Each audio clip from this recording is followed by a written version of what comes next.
Les frontières de l'Algérie affichent des origines anciennes, comme en témoigne l'État numide, qui a existé il y a plus de 23 siècles.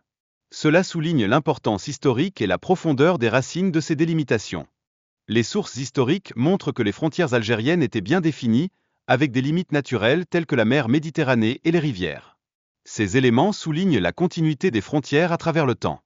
Les rois numides, comme Sifax et Masinissa, ont été reconnus par d'autres nations, illustrant ainsi que l'Algérie possédait une souveraineté dès l'Antiquité. Cela renforce indubitablement l'identité nationale algérienne. En effet, l'allégeance et la loyauté des tribus du Sud ont été essentielles pour établir un État éclairé, un processus qui s'est déroulé sans invasion ni occupation étrangère. Au Xe siècle, l'État d'Al-Zaria, bien que pauvre, a connu des transformations majeures avec l'émergence des Almoravides et des Hamadides, redéfinissant ainsi le paysage politique de la région.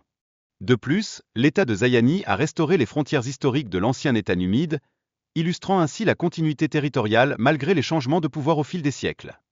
Ibn Khaldun mentionne des régions frontalières dans le Sahara algérien, mettant en lumière leur intégration dans la carte algérienne à l'époque des Banu Zayyan.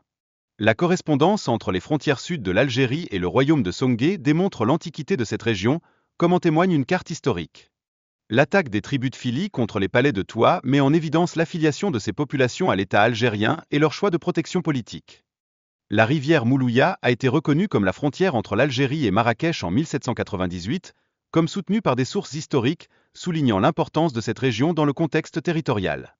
La révolution d'Arjao de 1816 se présente comme un événement clé qui a modifié les frontières, exploitées par le sultan de Marrakech, et a engendré des conséquences sur le contrôle territorial. Les habitants de Toua et des régions environnantes ont continué à verser des impôts au Dey d'Alger jusqu'à l'occupation française, illustrant ainsi la continuité des obligations fiscales malgré les bouleversements politiques. Timiaouin est perçu comme un point crucial à la frontière sud de l'Algérie, accentuant l'importance de cette région dans les relations historiques avec le Mali et le Niger. Les négociations d'Évian ont mis en lumière des tentatives de division de l'Algérie, mais le Front de libération a résolument rejeté ces projets, réaffirmant l'intégrité du pays. Enfin, l'histoire de l'Algérie, documentée par des figures telles qu'Ibn Khaldun, témoigne d'une terre unifiée qui a défendu ses ressources et son identité au fil des siècles.